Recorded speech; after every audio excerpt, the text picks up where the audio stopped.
शिवारचा MOU sign केला. अति महत्वाकांक्षी असा हा प्रकल्प राहिलेला आहे सुरुवातीपासून 2014 पासून. काय पुढचे तुम्ही नियोजन केले? आज आम्ही माननीय मुख्यमंत्री महोदयांच्या उपस्थितीमध्ये जलयुक्त शिवार 2 या संदर्भात श्री श्री रविशंकरजी यांच्या आर्ट ऑफ लिव्हिंग फाउंडेशन सोबत एमओयू साइन केलाय. 30 जिल्ह्यांमध्ये त्यांच्यासोबत आम्ही काम करणार आहे. जलयुक्त शिवार 1 मध्येही आर्ट ऑफ लिव्हिंगने प्रचंड मोठं काम केलं होतं आणि अनेक गावं दुष्काळमुक्त करण्यामध्ये त्यांचा मोठा सहभाग होता.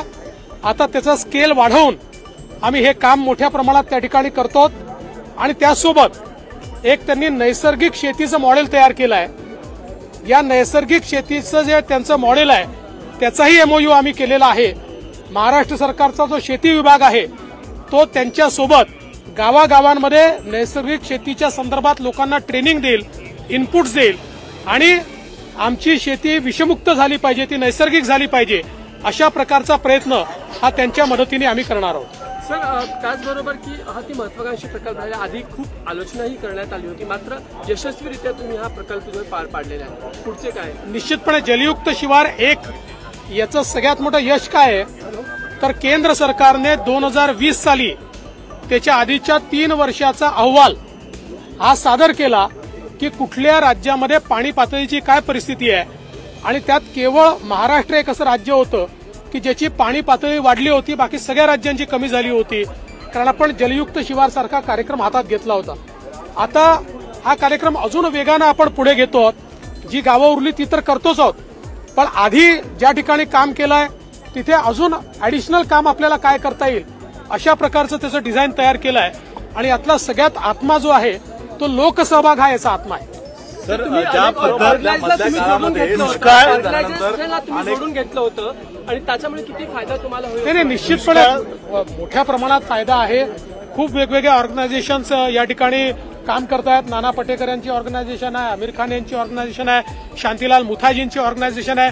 म्हणजे मी खरं म्हणजे नावं अनेक घेऊ शकेल, मकरंद अनासपुरे आहेत. इतके वेगवेगळे लोक यामध्ये काम करतायत आणि त्या सगळ्यांमुळेच खरं म्हणजे मी असं म्हणेन की आपल्याला या ठिकाणी लोकसहभाग मिळतोय. सर, दुष्काळ देखिए, सीट शेयरिंग को लेकर कुछ भी फाइनलाइज हुआ नहीं है. मैंने इतना ही कहा है कि साधारणतः जो लोग जो सीटें लड़े थे तो इनिशियल बातचीत करते समय उनकी सीटें उनके पास रहेगी.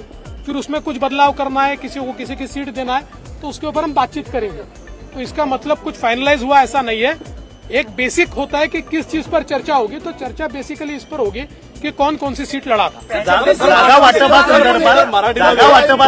जागा वाटपाच्या संदर्भात कुठलाही फॉर्म्युला ठरलेला नाही. मी केवळ एवढंच सांगितलं की ज्यावेळेस आपण बोलणी करतो तर त्या बोलणीला एक काहीतरी बेसिस आपल्याला द्यावा लागतो. तो बेसिस हा असेल की ज्यांच्याकडे ज्या जागा आहेत त्या पहिल्यांदा बेसिस मानलं जाईल, पण त्यातही समजा काही फेरबदल करायचा असेल तर त्यामध्ये चर्चा होईल.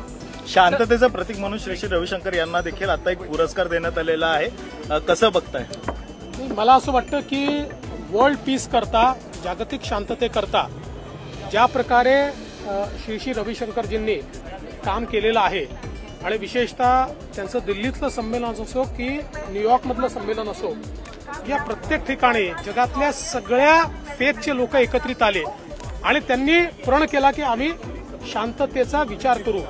भारताने जे वसुधैव कुटुंबकम सांगितलं ते प्रत्यक्षात आणण्याकरता श्री श्री रविशंकरजी मेहनत करतायत आणि आज जग जेव्हा आतंकवादाशी लढताय त्यावेळी जे शांतीकरता काम करतायत त्यांच्या मागे जगाने उभं राहण्याची आवश्यकता है आणि म्हणून हा पुरस्कार आज त्यांना दिव्यज फाउंडेशनच्या वतीनं देण्यात आला.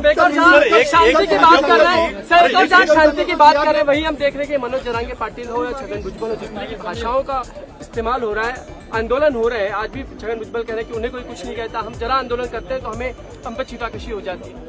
देखिए, हमारा तो मानना ये है कि राज्य में जितने समाज है सारे महत्वपूर्ण हैं, सारे राज्य के इक्वली हकदार है और इसलिए सबको साथ में लेकर चलना राज्य की नीति है. और मैं ऐसा मानता हूँ कोई भी दो समाज एक दूसरे के सामने आए ये सही बात नहीं होगी. इसलिए सभी से मेरी करबद्ध प्रार्थना है कि सभी लोग अपनी बात को रखें, दूसरे की बात पर प्रतिक्रिया न दें। सर मराठीमध्ये दोन्ही समाज आमने सामने आणण्याचा प्रयत्न भाजप करत असलेला आरोप जो आहे तो करण्यात येतोय। असं आहे की खरं म्हणजे महाराष्ट्रातले सगळे समाज हे महत्त्वाचे आहेत आणि महाराष्ट्राच्या वाटचालीमध्ये ते सगळे भागीदार आहेत। त्याच्यामुळे कुठलेही दोन समाज एकमेकाच्या विरोधात एकमेकाच्या समोर येणं हे काही योग्य नाही आणि म्हणून आमचा हा प्रयत्न आहे की कुठल्याही प्रकारे महाराष्ट्रामध्ये जातीय तेढ तयार होऊ नये, महाराष्ट्राच्या सोशल फॅब्रिकला त्या ठिकाणी कुठेही एक प्रकारे त्याच्यावर डाग लागू नये असा आमचा प्रयत्न आहे आणि माझी सगळ्या समाजाच्या नेत्यांना हात जोडून विनंती आहे, आपलं म्हणणं पूर्ण ताकदीने ठेवा पण दुसऱ्यांवर टिप्पणी करणं सर्वांनी टाळा। प्रकाश आंबेडकर संविधान बदलण्याचा जे आहे तो भाजपचा प्रयत्न आहे, वारंवार अशी टीका होताना पाहायला मिळते। प्रकाश आंबेडकर साहेब हे बॅरिस्टर आहेत आणि त्यांना याची पूर्ण कल्पना आहे की भारताच्या संविधानाचं बेसिक स्ट्रक्चर कोणालाच बदलता येत नाही, कोणालाच नाही, संविधानामध्ये ते परमिटेडच नाहीये। त्याच्यामुळे हा एक चुनावी जुमला आहे, संविधान बदलणार, कोणाचा बाप संविधान बदलू शकत नाही, संविधान कधीच बदलणार नाही। भारताचं संविधान पवित्र आहे आणि देशाचे प्रधानमंत्री मोदीजी सांगतात आम्हाला गीता बायबल कुराणपेक्षाही महत्त्वाचं हे भारताचं संविधान आहे। त्यामुळे मला असं वाटतं की अशा प्रकारे निवडणुका आल्या की दोन गोष्टी सुरू होतात, अर्ध्या लोकांचं संविधान बदलणार हे चालू होतं, अर्ध्या लोकांचं मुंबई तोडणार हे चालू होतं। आता हे आपल्याला वारंवार ऐकायला मिळेल, मुंबई कोणी तोडू शकत नाही, संविधान कोणी बदलू शकत नाही, त्यामुळे आता यांनी नवीन मुद्दे शोधले पाहिजेत।